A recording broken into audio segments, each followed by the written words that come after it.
লেগেছে, মনে রং লেগেছে। টুনি নাকি সিনেমার নায়িকা হয়েছে। রং লেগেছে, টুনির রং লেগেছে। টুনি নাকি সিনেমার নায়িকা হয়েছে। সেই ছবিতে নায়ক নাকি থাকবে সাকিব খান। ছবিটার নাম নাকি তুমি আমার জান।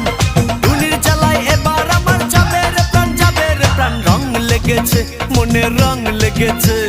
টুনি নাকি সিনেমার নায়িকা হয়েছে।